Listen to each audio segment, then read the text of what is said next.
Hey guys, welcome to Late Night with Lovecraft eZine. As always, please let me know that you can see me and hear me. So I appreciate that right off the bat.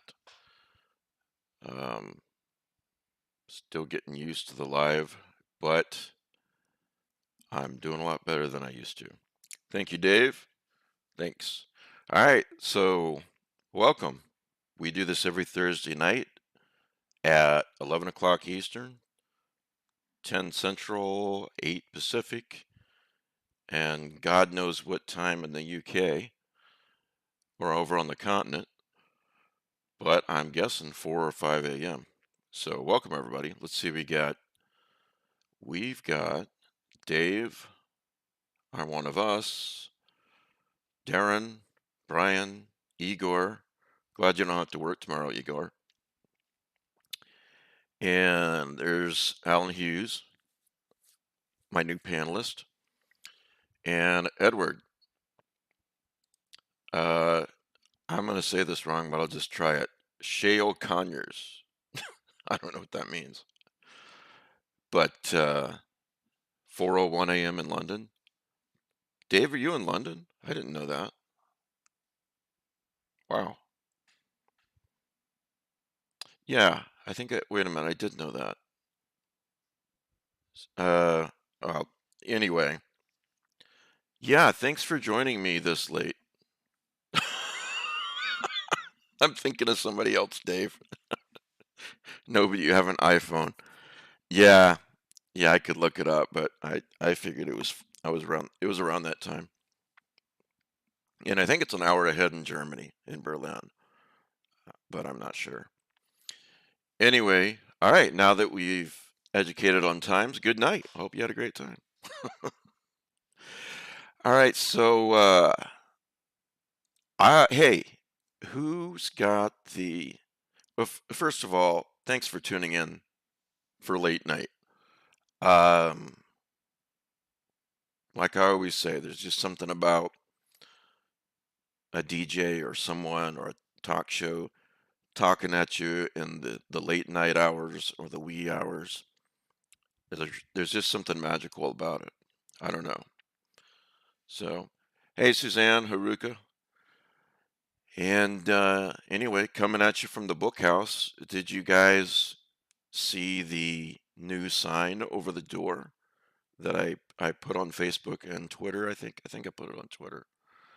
My sister-in-law, it was a gift from my sister-in-law, and my wife put it up just 4 or 5 days ago. So now actually, if you haven't seen it, actually over the door, it reads BookHouse. So I think she did a great job. It looks really nice. Yeah, I didn't watch a lot of Moonlighting, Dave, but if you want to get into old time radio, place you could start, it's kind of noir, is a show called Night Beat. And it stars a detective. No, he's not a detective. He's a newspaper man by the name of Randy Stone. But the whole hook of the show is that he he writes about the night beat. In other words, every night when everyone else is going to sleep, or most people are going to sleep, he walks around Chicago, and this is in the early 50s, and looks for a story. It's a really interesting show. Um, about let's see, it's a half-hour show, which probably means 25 minutes. But if you want to get into old time radio, um, that's a great place to start. I love that show.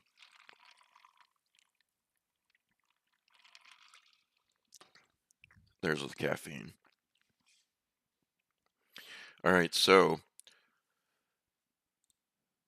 I am wondering who has gotten the new Stephen King book yet, and who started reading it. Um,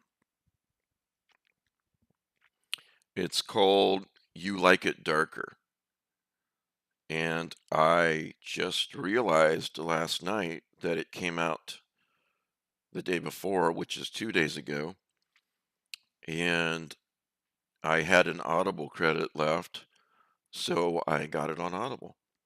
And Will Patton, as always, he's read a lot of Stephen King's stories and books. Will Patton, as always, does a great job. And I'm into the first story right now, which looks like it's going to turn out to be more of a novella, or at least a very long short story. And so far, I'll preface this by saying, so far, uh, King he's still got it. Um, he's still just as good as he ever was. And that's the nice thing about King is there are so many horror writers that we read, right? But with King, well, with plenty of writers, you know that you're going to get a good book most of the time.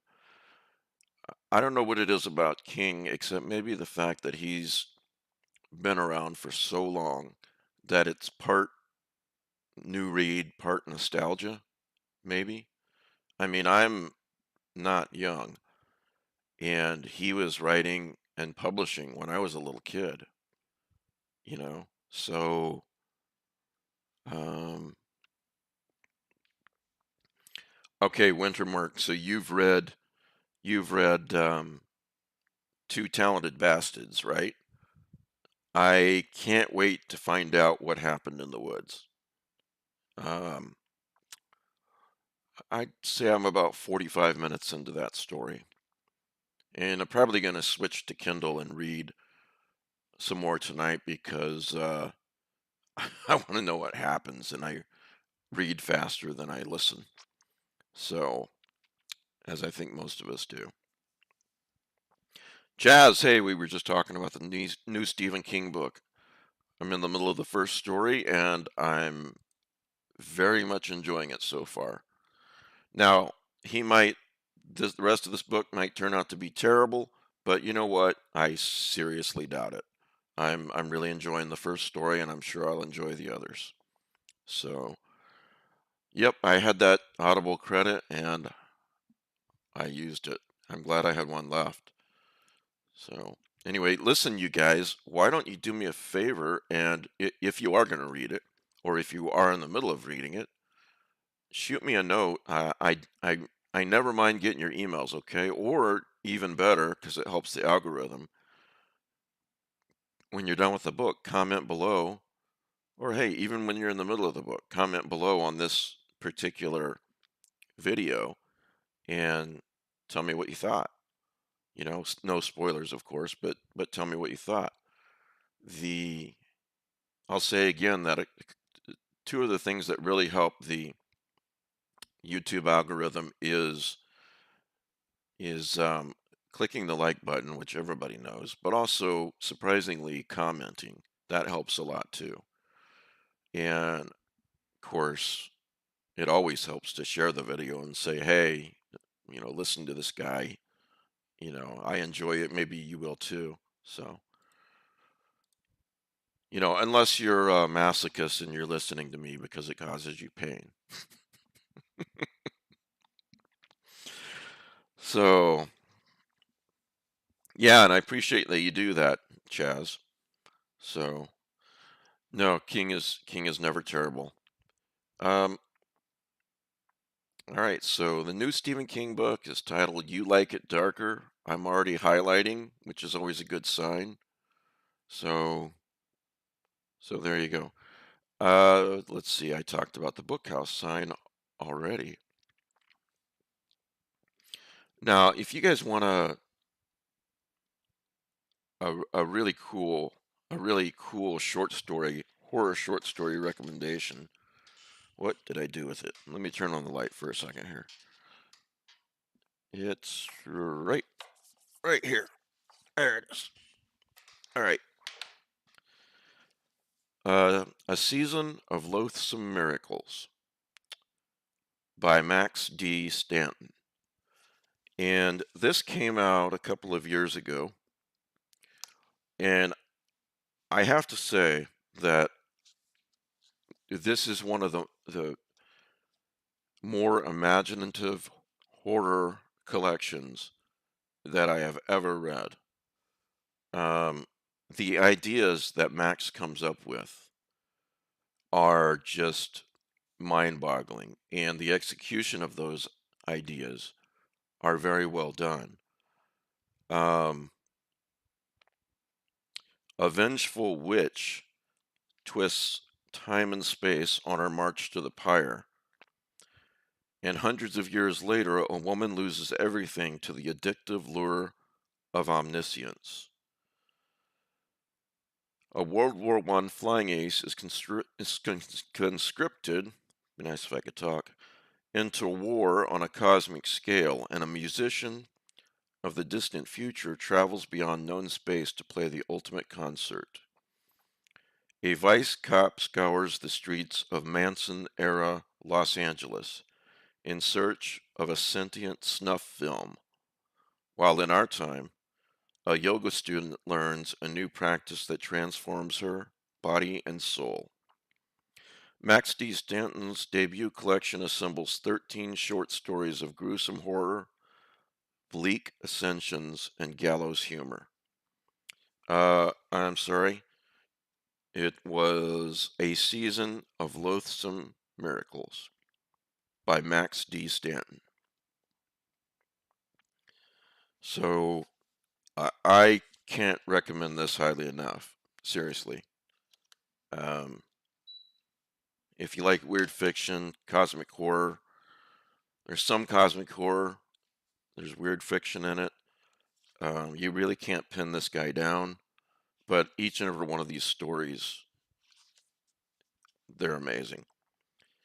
I I've been meaning to say something about it again. I had Max on a couple of years ago on the regular podcast, but he's got another book coming out. It's a novel this time called Frankenstein Enterprises. Um, Let me pull it up. It comes out on June 8th, so we're not too far away. And I won't read this whole thing here except to say that I am thoroughly sick of zombies, and I am looking forward to this book. So it's an interesting twist on the whole zombie thing.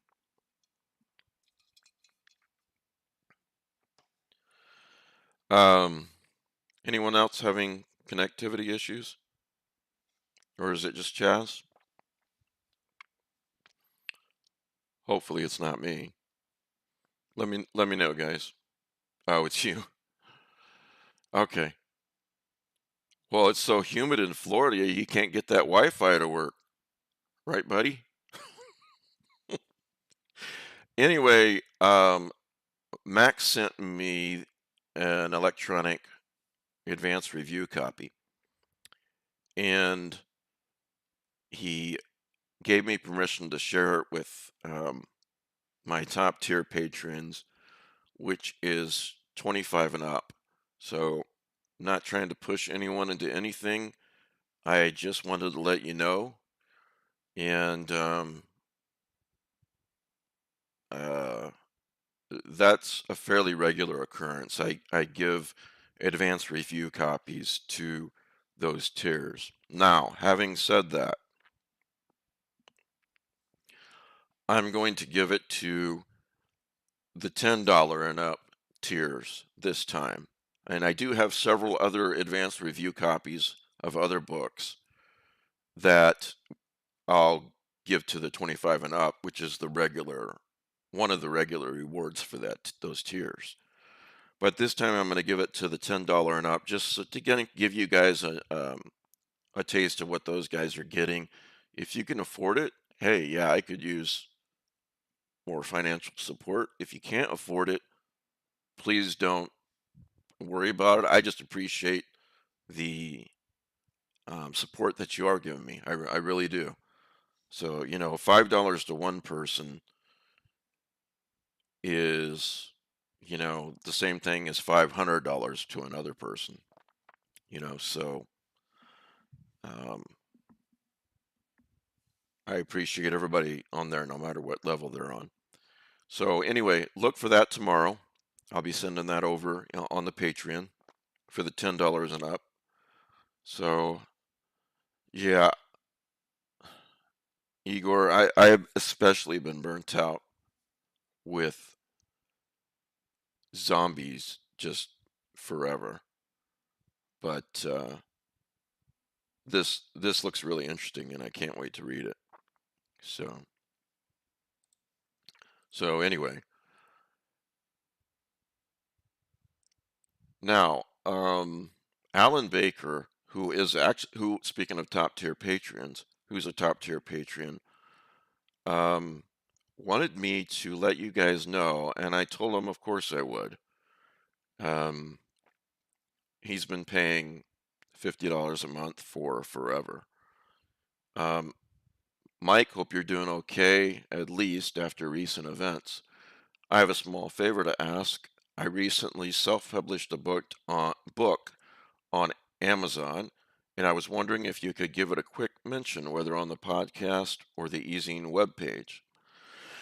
The elevator is called, excuse me, the novel is called Elevator 9, and it's a light-hearted cosmic horror romp set in an office building in Tampa, Florida. I think it's a pretty fun read, and any support would be appreciated. So it's available on Kindle Unlimited, by the way, guys. So you don't even, if you're on that program, you don't even have to pay to read it. Um, but he would appreciate the support. Uh, you'll like this, Chaz. If you thought Florida was weird enough already, buckle up. You're in for a hell of a ride. There are 8 employee elevators in the Arlington building in downtown Tampa. The ninth is the freight elevator, used for moving office supplies and furniture between the building's 18 floors.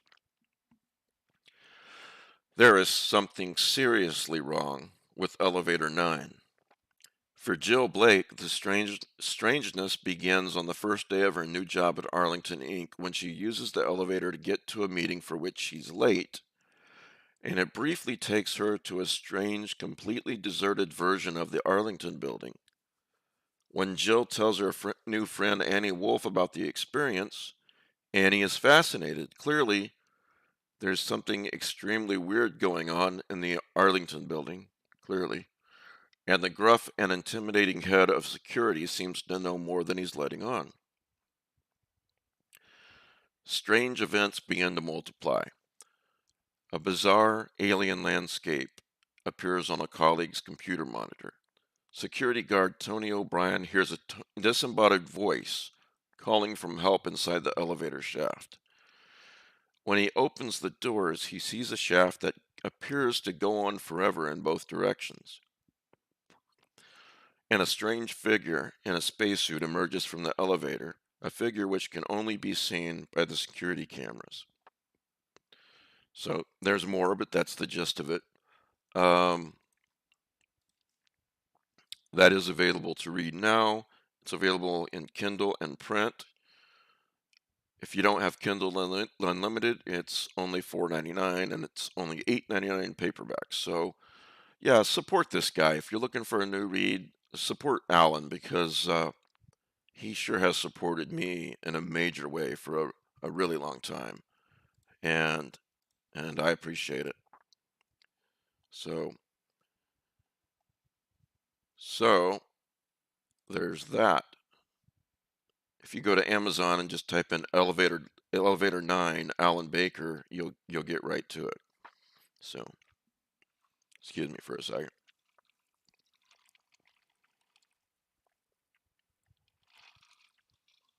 I've been burnt out by zombies for, I don't know, a decade.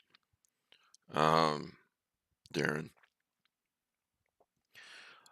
years ago I watched the first episode of The Walking Dead, and I was just, more power to anyone who enjoys it, but I didn't get it. And I've been told that it gets better in season 2, or at least picks up in season 2. I don't know. And I saw some of The Last of Us. What I saw was good, and then I kind of got bored with it. So I don't know.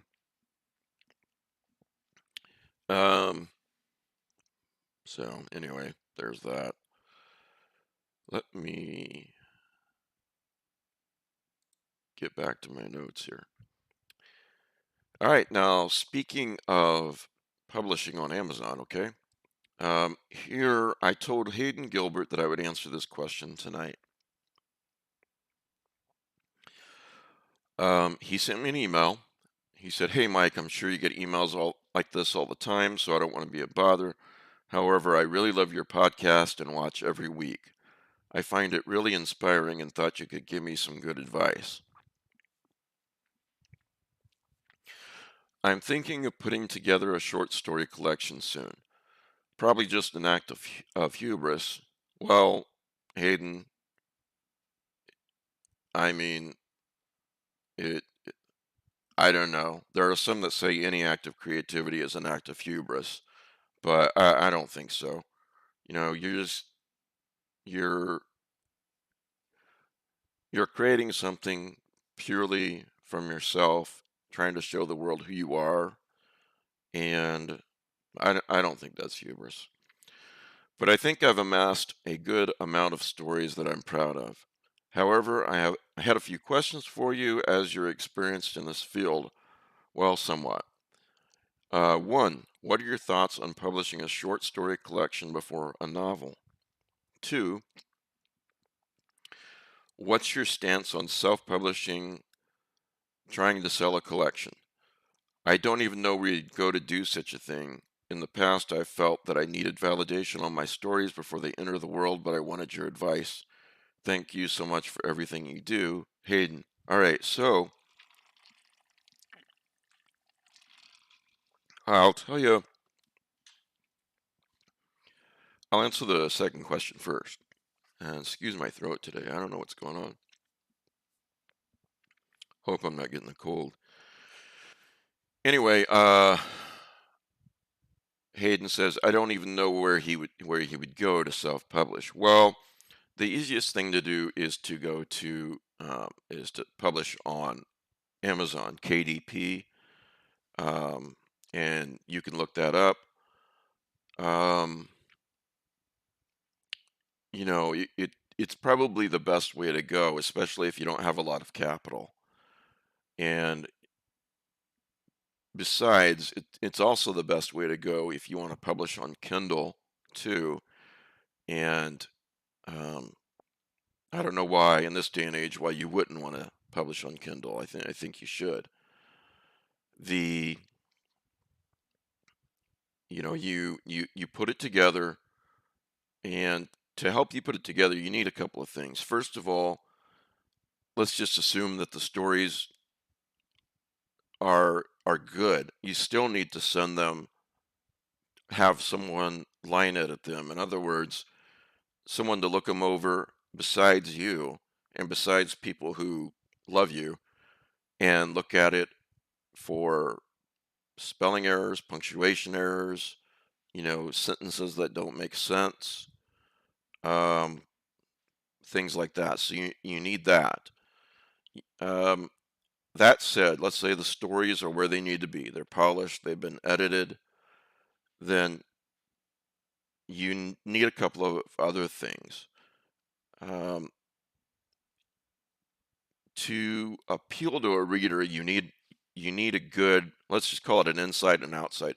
You need a good cover, and because as we've heard all our lives, you can't tell a book by the cover, and that's true, but buyers make decisions based on the cover, and the decision is if they're in a bricks and mortar bookstore, their decision is based on that cover, should I pull this off the wall or not?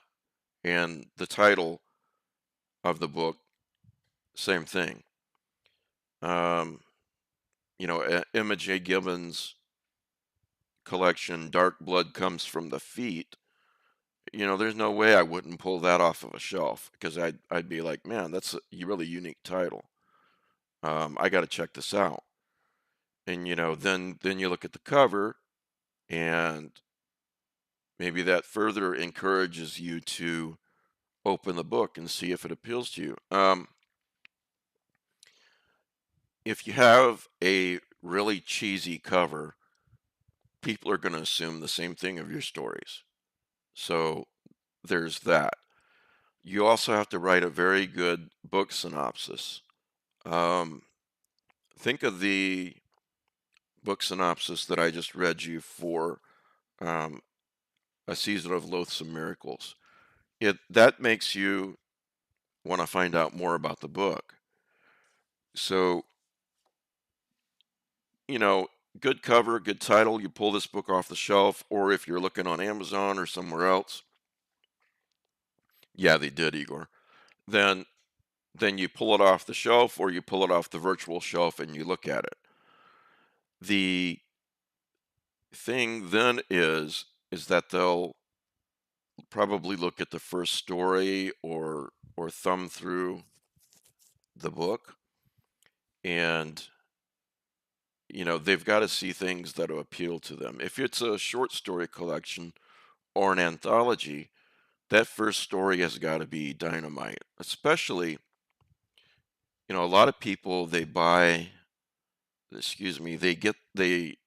get the free sample on Kindle, um, and decide later if they're going to buy the book. So they read what there is of the free sample, and if that first story is great, then it just convinces them to click the buy button and read the rest of the book, right? If it's lackluster, or if it's one of your stories that maybe it's not as good as some of the others, that's a mistake. So all of these little marketing tricks and tips that you want to bear in mind. Um, so I would go to Amazon. I would bear in mind everything I just said. I hope I answered your question number two adequately. If you don't have someone that can, if you don't know how to put a Kindle book together, just email me. I can put you in touch with someone who I use that for a very reasonable fee will create the Kindle version for you. You can send them your Microsoft Word document of the book, and he'll turn it into a Kindle book that you can then upload to Amazon. And last but not least, when you get to that point, listen, pricing is important.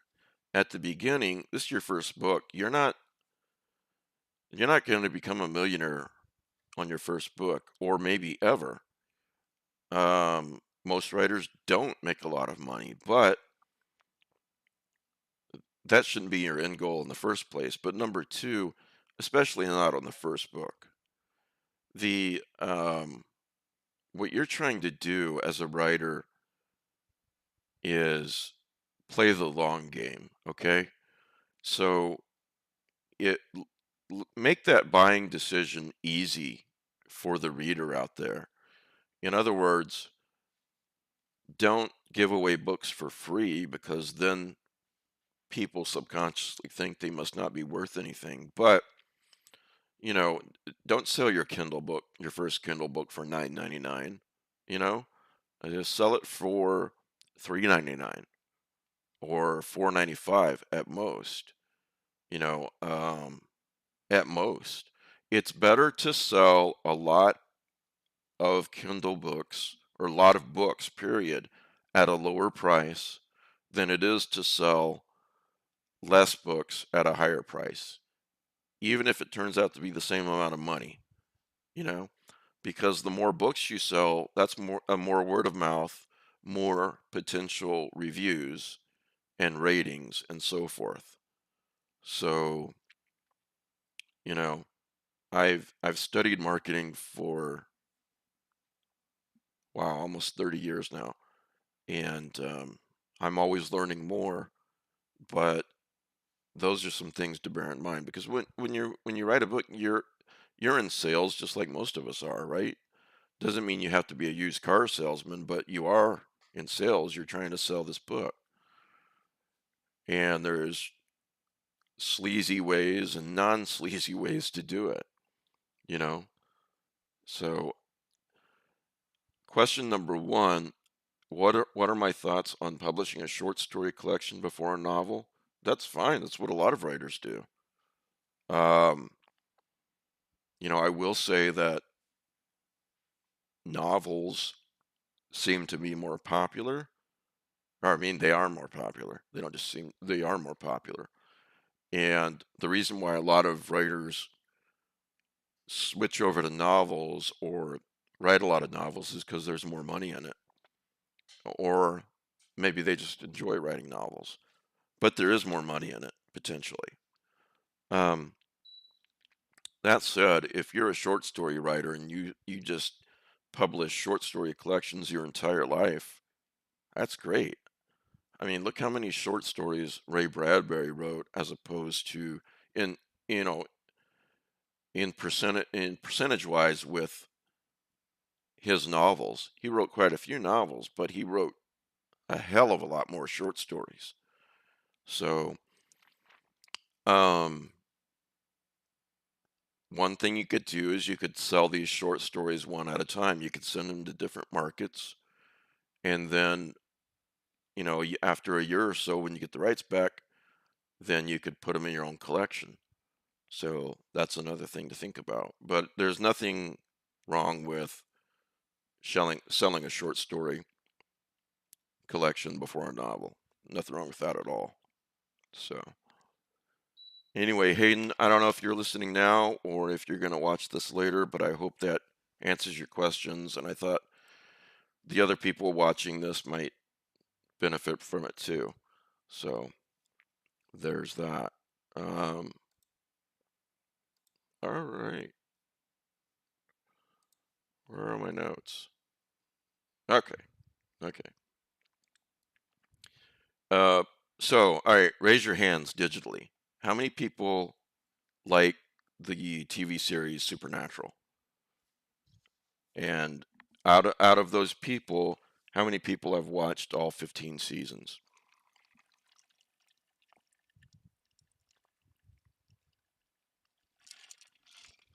Because if you have, then you should check out the Winchesters. Now, the less that you read about the Winchesters, the better, because there's going to be some spoilers online there. It's not like reading about Supernatural. There's something pretty important about the Winchesters that you don't want to know when you go into it. You should just go into it thinking, I like Supernatural, I'm probably going to like this. And as you watch it, you're going to start saying things like, I didn't think it was this way or it happened this way. Just go with it and watch the whole thing. Um, it did not get renewed for a second season, but don't let that deter you. Um, that first season is complete in itself. I mean, it is a complete story. I mean, I'd love it if they did another season, but if they never do, then you've got a complete story there. And one way to think about it is, if it was a movie, we're talking about what? Um, there's 13 episodes, so we're probably talking about what, 11 hours, 10 or 11 hours of content. That's a long movie. I mean, that's like three extended versions of the Lord of the Rings, right? The trilogy um, of one, two, and three. So it's only one season. Well, I've never understood that. That one season is a lot of content. So They're gonna do the original series again? Well, I hope with the same guys, because if not, then Alan, what, what season are you on? And if you haven't watched season 14 yet, you have to email me when you get to the end, when you watch the final episode of season 14. Other than the last episode of season 5, the last episode of season 14 is the best season finale of any supernatural series or season. So, um, yeah, so, the Winchesters is set in 1973, and really all you need to know is that John Winchester has just gotten back home from the war, and he, you know, what happens from there? He runs into Mary Campbell, and that's all I'm going to say, except that I think this is one of those perfect TV series, for me anyway. Uh, it's it's not so much about the destination. The destination is really, really cool, the final episode, but the journey is really great too. I really enjoy the journey. You know, there's 5 of them, if memory serves. I'm on a rewatch of it now, and some really cool characters. Um, a neat clubhouse. And they actually call it the clubhouse. And I guess I can't say too much, but I consider it one of those just perfect TV series where you can sit back with some popcorn and you can just enjoy it. And it's a great ride, and it's even better at the end of the ride. So, so anyway, there's that. And the other, I guess we're talking about comfort food entertainment, right? I rewatched the first Terminator recently, and when I was a young man, I enjoyed them both. But when I was a young man, I thought that Terminator 2 was better, and certainly Terminator 2 is utterly, utterly fantastic. Really is. But the older I get, the more I appreciate the first Terminator more and more. Um, I just love that film, everything about it. And I love it more than I did when I was, 25 or 30. So, there's there's so many great scenes, but when the Terminator travels to 1984, oh, Darren, I'm always watching Cold Shack. Always. Um, when the Terminator travels to 1984 and he gets up after that time travel bubble is over with, and he walks over and he looks at the lights of Los Angeles. That just, to me, that says a lot right there.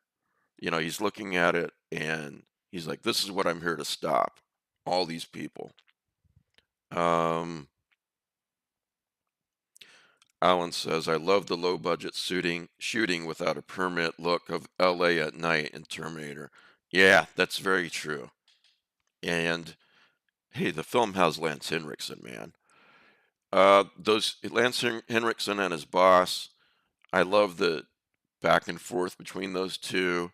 The uh, at one point his boss picks up a cup of coffee and starts drinking it. He goes, "That coffee's like 3 hours old." And he goes, "I don't care." And he goes, "I put a cigarette out in it." And he's like, just takes another drink. It's like, you just get the feeling that these guys are on 24/7 and they're just shoveling shit against the tide. So, anyway, I think I'm gonna watch the rest of Terminator tonight because I started. I got trapped. It's on Tubi, and I started watching it. I got 20 minutes into it earlier today. I knew I needed to go back to work, so I did. But I'm probably gonna watch the rest of it when I'm done chatting with you guys. So both of those movies are great um, comfort food entertainment, but I think especially one. And Sarah Connor, what a badass at the end there when she's saying, when the guy says to her at the gas station, "There's a storm coming," and she says, "I know," you know, and she knows what she has to do. And Ben Handelman, I don't know if he's on watching tonight, but I was discussing the Terminator series with Ben one time, and he said, every movie after Terminator 2 is a sequel to Terminator 2. And I thought about that. And like, yeah, that's the only way that whole screwy timeline makes sense is if you look at Terminator and then you look at Terminator 2 and then from there on every movie after that is a branch timeline, is an alternate timeline, you know? So that's the only way, and I don't know which of those timelines. I know which of them are horrible, but I'm a young man, Dave. Uh, Thank you for saying so. Are you older than me, man? I'm 53.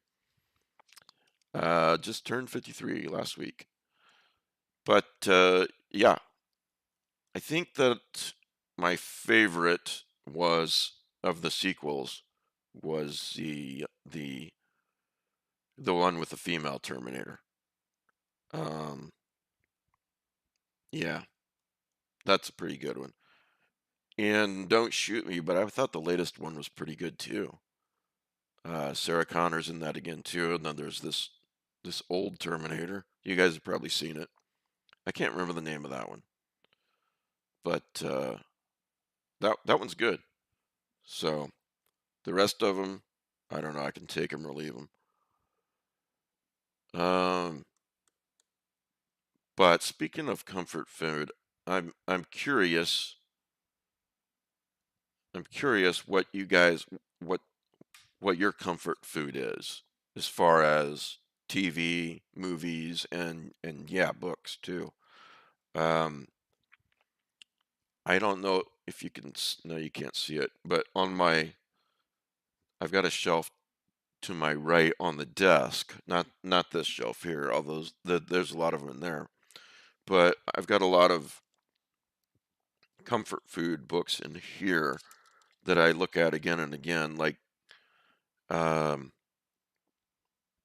poetry of Robert Frost, and let's see here. This is one of the best time travel books you'll ever read. Paul Anderson, There Will Be Time. Very, very philosophical, very bittersweet. Um, it's now available on Kindle. The past few years they put it on Kindle. And then I won't go through this whole list, but I want to pull out a couple. I've got Dark Gods in here too, of course. Oh, here's one. Um, that time has forgotten. It's by Jack Finney, who's the same Jack Finney that wrote From Time to Time. This is not a time travel book. This is a straight up novel called The Night People. And it's about this guy. He lives with his girlfriend in, I think it's San Francisco, and um, they have some good friends who live in the next building over, and they have a good life, and him and his friend work at the same firm. They're attorneys, and they take turns driving in every morning, carpooling. And Um, but the main guy, the protagonist, is just increasingly dissatisfied with life. Is this all there is, and so forth. And he gets insomnia because of it. And so then he starts walking at night. Remember last week I told you guys about A Night in the Lonesome October, not the Zelazny one, but the other one, where the kid, his girlfriend breaks up with him, so he goes for a walk in this college town, and he finds out that there's all these weird characters and weird things going on after dark. Well, this one is not a supernatural book, but it is a very interesting book. Set in the 70s, mid to late 70s, and he starts going out and walking at night and just you know, well, at one point he lays down on the freeway, and it just blows his mind that this freeway that in rush hour is just stop and go traffic, and then cars are whizzing along at 60 miles an hour or more, i- is totally and utterly silent. There's no cars, no one's coming. A car occasionally comes, but other than that, that's it. And it's just a very thoughtful little novel. I really liked it. You won't find it on Kindle or anything, but if you're into that sort of thing, I think you'll enjoy it. And it's comfort food for me. I've read it several times. Um, and then of course, I've got Walden and Civil Disobedience. Um, in the nonfiction, Carl Sagan's The Demon Haunted World, The Exegesis of Philip K. Dick, and then, oh, this is my favorite Matthew Scudder book, for those of you who haven't shut me off yet. I'm kidding. When the Sacred Gin Mill Closes by Lawrence Block. This series is very noir, but this one to the core. Um,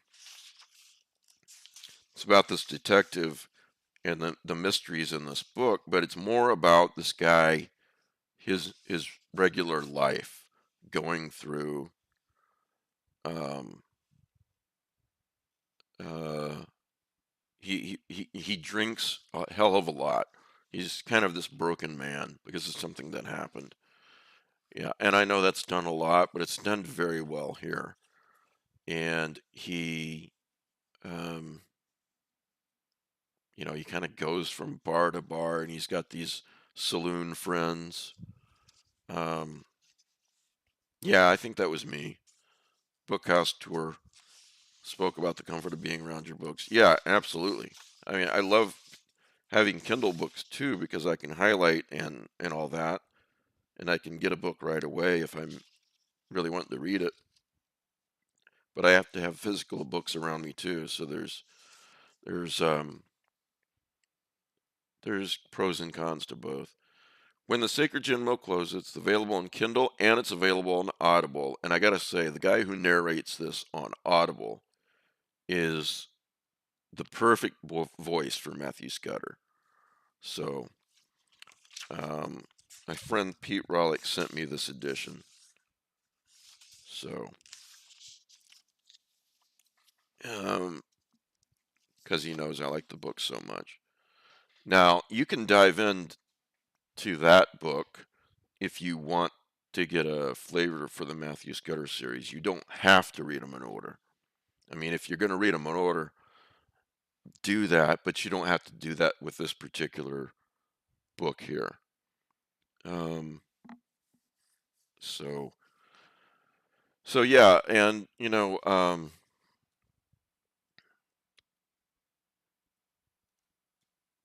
Winter Mark, Joe talked about that a lot on the show too. When he was with us about, he'd turn around in his office and he'd look at this book and he's like, "Oh, I got this here," or "This person gave this to me." Um, or so many memories that would surround each book. Joe was not a Kindle guy, so So that's very, very true. Um, Ishmael, speaking of nonfiction, Ishmael, I love that book. I'm sure some of you have read it. Um, it's a very enlightening book and series as far as that goes. The Tao of Pooh. Try not to bore you with all of these, but this is really cool, especially if you like old time radio. Vincent Price presents The Price of Fear. And if you haven't listened to the Price of Fear old time radio show, you should, because Vincent Price, in a lot of them, plays a fictional version of himself, and in some of them he does not. I think those are the poorer episodes. Um, but most of them he does. Wasn't Ishmael the basis for a movie? Yes. I can't remember which one, but it was with two actors that I can't remember their names. Anthony Hopkins and somebody else, the guy who was in the Show Me the Money guy. Who was that in the Tom Cruise movie? Cuba Gooding. Yeah, thanks. Yeah, Anthony Hopkins and Cuba Gooding Jr. were in that movie. I won't say it's a great movie, but it's definitely a good movie. It's worth watching. But nothing beats the book. Ishmael, My Ishmael, and The Story of B.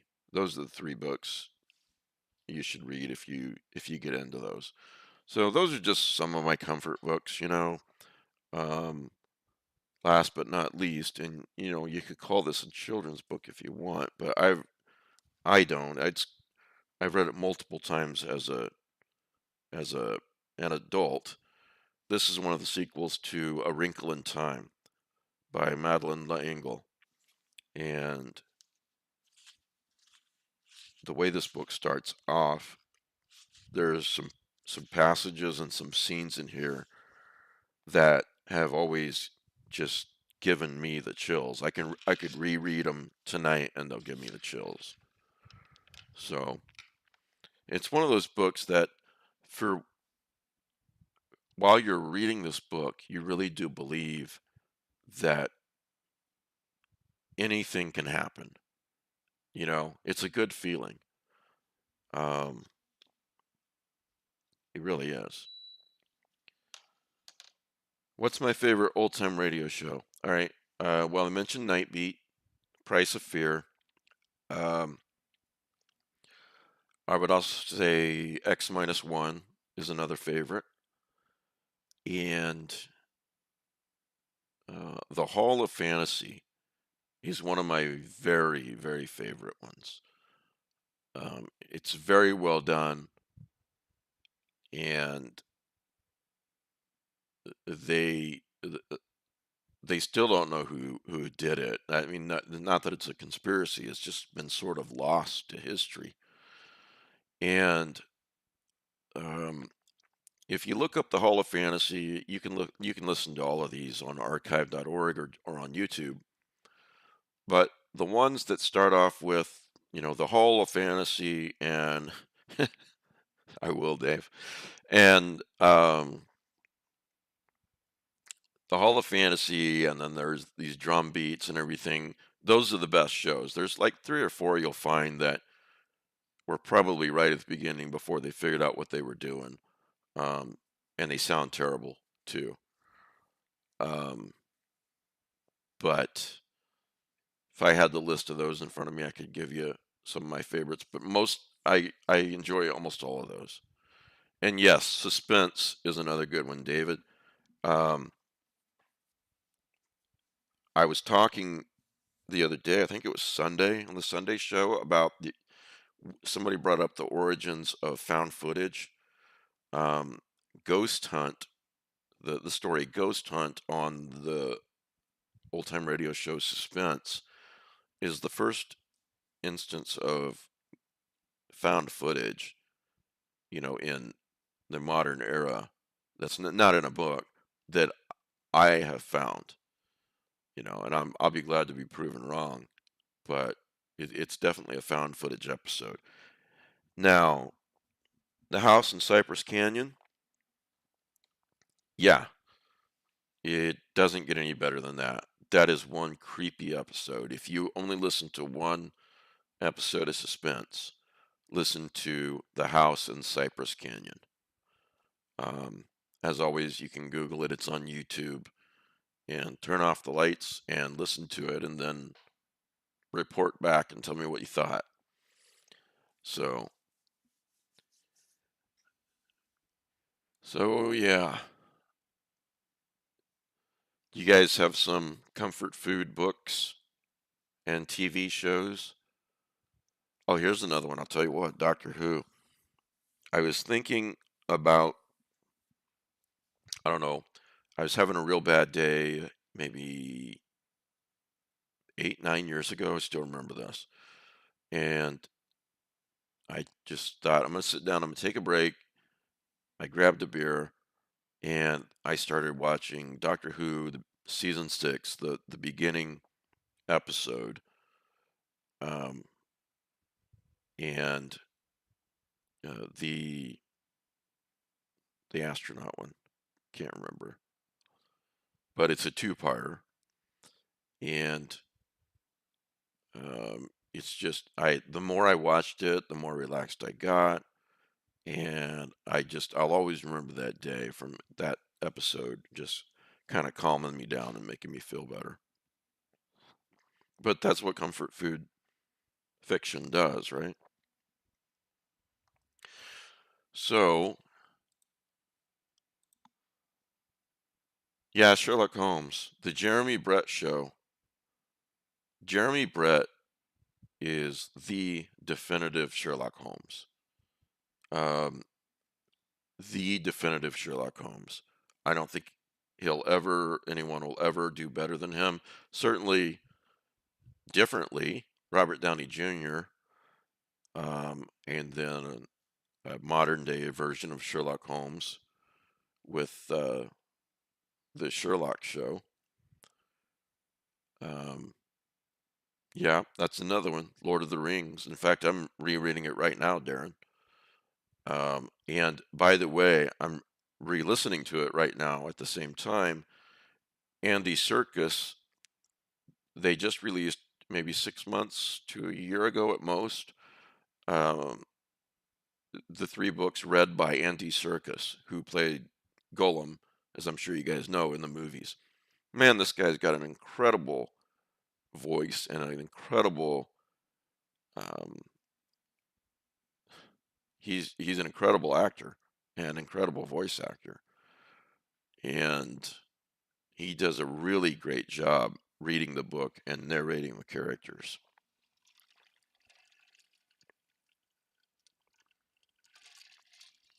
So check that out for you Lord of the Rings people. Um, so yeah, the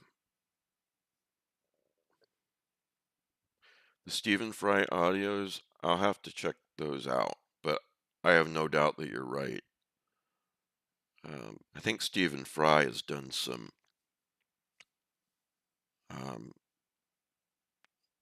of the classic ghost stories from the past 150 years or so, too, if memory serves, but I could be wrong. Um, so, again, if you're into supernatural, I really want to hear what you think of the Winchesters. Now, don't think you're watching another version of Supernatural. Um, I mean, you do get, they're hunting things, they're saving people, all that stuff. Um, but it's not Sam and Dean. But once I got past that, which only took about 5 minutes, I really, really enjoyed it.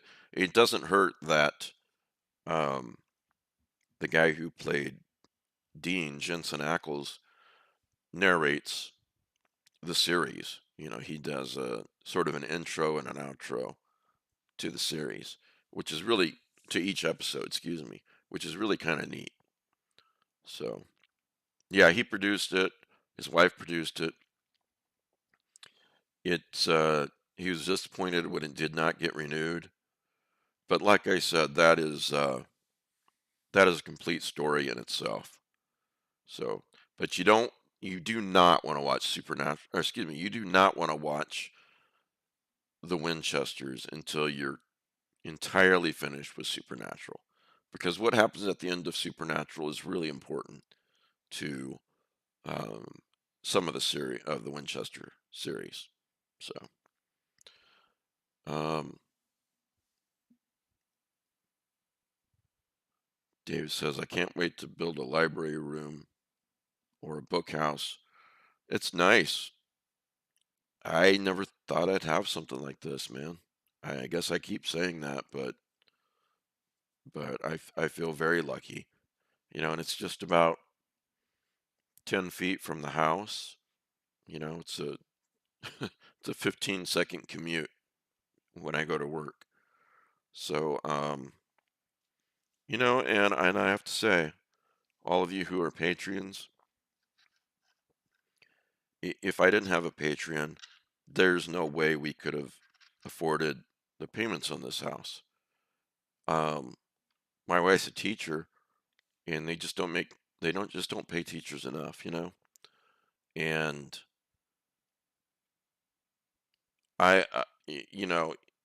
if I made $1 million next year, I won it in the lottery or something, I would keep doing this. And I also know that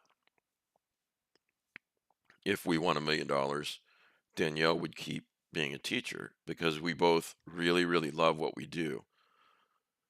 But we don't have $1 million, so it's really nice that um, so money is a thing, and it's really nice that we have this place. It didn't cost any extra because of the the book house. I used to be a real estate agent. That doesn't really add value to a house per se. In fact, he had a real problem selling it. But for the right person that comes along, like me, it's a dream come true. For most people, they're like, yeah, that's great. That's an extra little building. What are we going to do with it? You know. So, but for someone like me, obviously I had the perfect use for it. So it's not that the house cost any extra, it's just that we would not have been able to to get into this house without the finances that I have coming in every month from the patrons. So thank you guys for doing that. Um, Reading Jay Connor's comment here.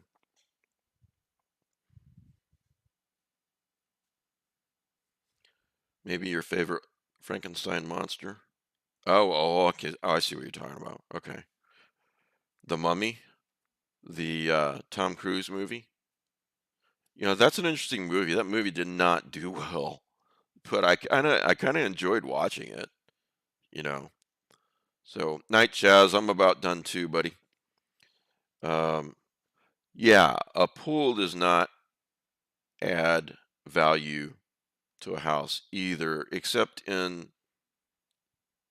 possibly in some hot climates. But even there, I was a realtor in Iowa, and some sellers would say, "We got a pool, so we can ask more, right?"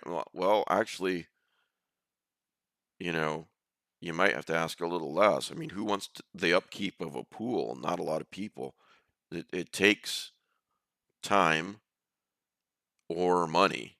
If you got the money to pay a pool guy, then yeah. But um, but yeah, I mean, no matter how hot it is, you still have the upkeep of a pool. So it's not like an extra thing that immediately adds value, just like the book house isn't. But that said, I feel very lucky to have it. So again, thank you guys. Um, Anything else to talk about tonight? I hope you guys had a good time tonight listening to me chat. Next week, I have something that I want to talk about for a few minutes anyway, and it's called Big Rocks, and it's about choosing prioritizing your time um, in a way that is really simple and really makes sense. And prioritizing your time, that sounds great, right? But the thought behind this is that you're prioritizing your time towards the things that are most important to you. I mean, you can stay busy all the time and still not be getting to the things that are important to you, whatever that may be. Writing a book, you know, playing your piano, um, art, podcasting, whatever, you know.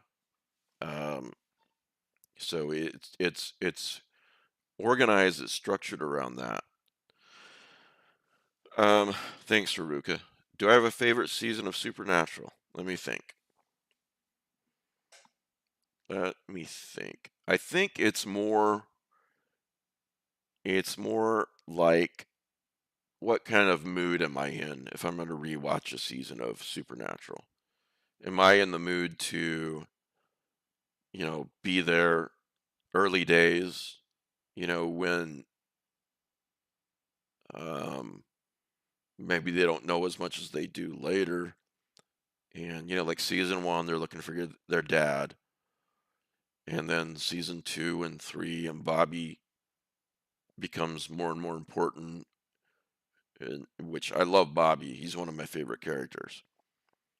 And so I don't know. I think that first story arc, season 1 through 5, is pretty awesome. There are no seasons Supernatural that I don't like, except I don't know. I'm not crazy about season 9 when um when Castiel doesn't have his powers for a while. I'm not crazy about that, but there's some great episodes. One of the very best episodes in the series is in season 9, called Road Trip.